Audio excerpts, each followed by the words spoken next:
I now give the floor to the distinguished representative of Tonga to introduce an address by the head of government.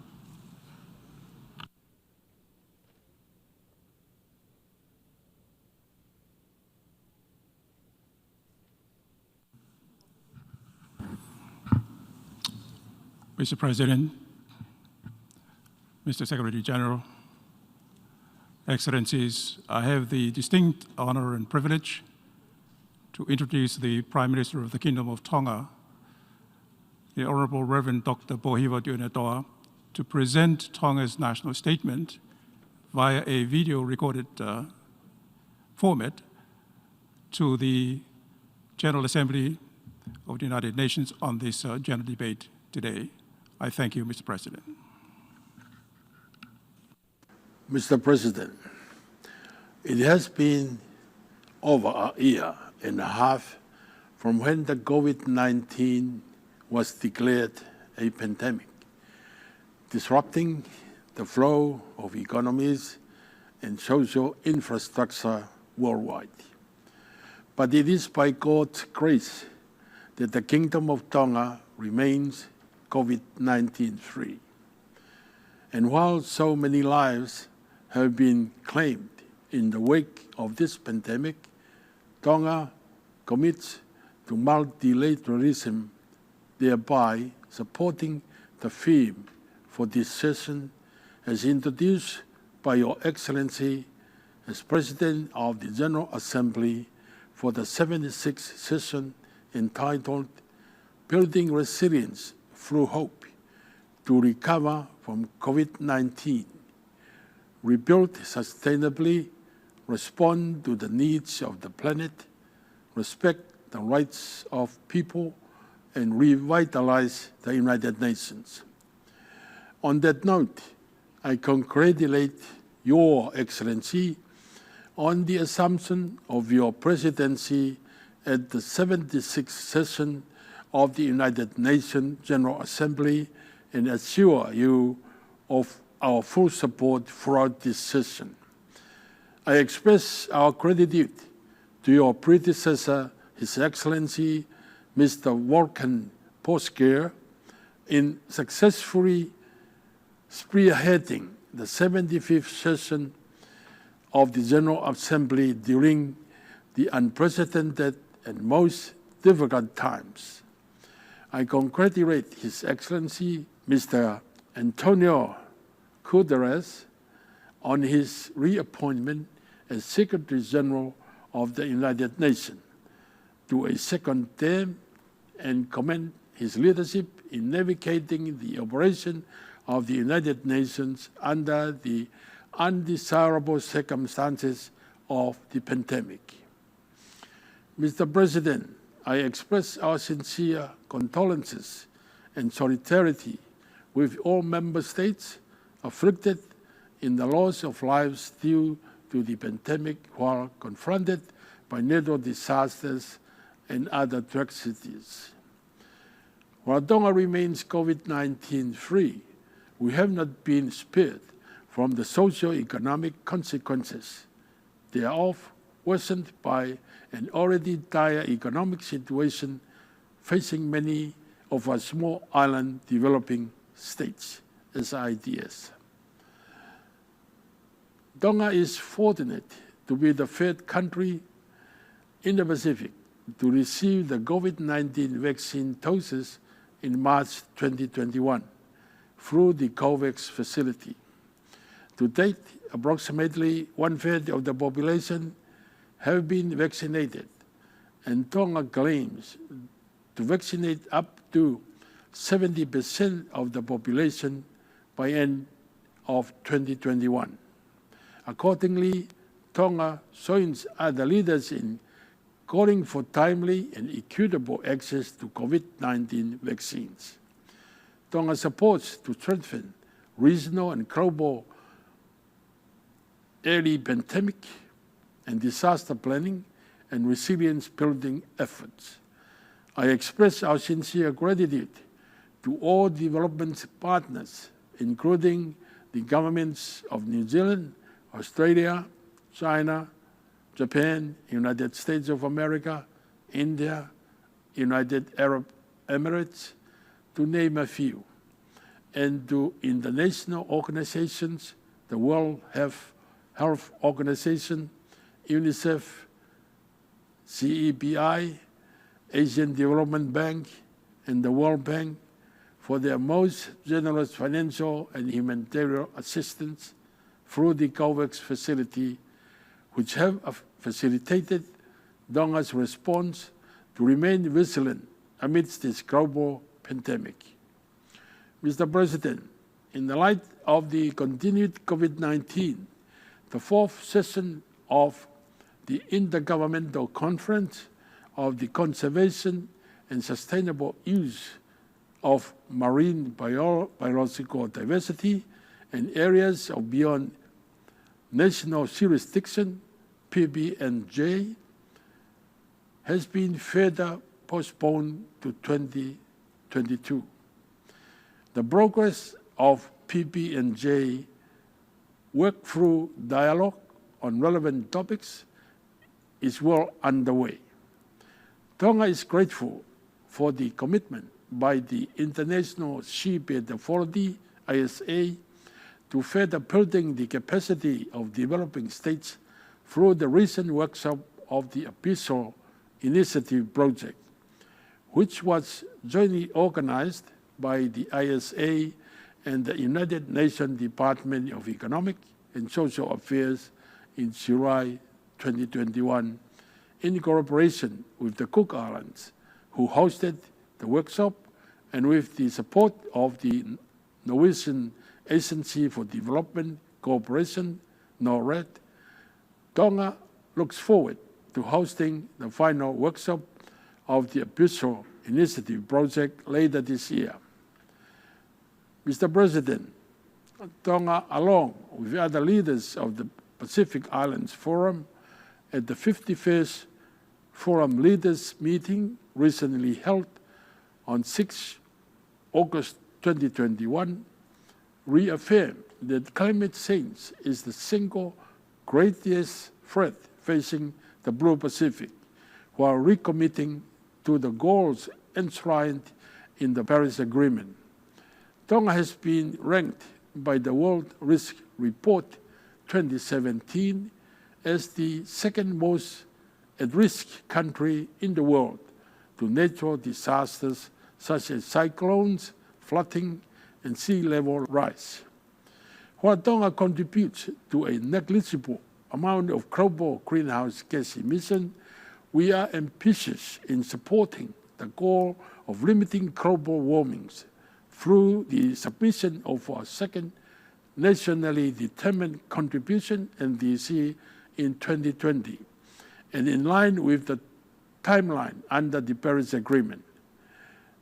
Tonga also launched the Tonga Energy Efficiency Master Plan for 2020-2030 and the National Certificate of Sustainable Energy, which clearly stated our determination to achieving a sustainable energy future while mitigating the effects of climate change. Mr. President, Tonga had the honor of co-chairing the 21st meeting of the United Nations Open-Ended Informal Consultative Process on Oceans and the Law of the Sea with the Principality of Monaco from 14 to 18 June 2021, focusing the discussion on the sea level rise and its impacts. This is very critical and a timely topic for Tonga, with the need for accelerated action to slow the rate of increase in sea level rise. Our Pacific Islands Forum leaders continue to note with grave concern the threat posed by sea level rise to our Blue Pacific, and are committed to ensuring the maritime zones of Pacific member states are delineated in accordance with the 1982 United Nations Convention on the Law of the Sea, UN clause, which should not be silenced due to climate change-related sea level rise.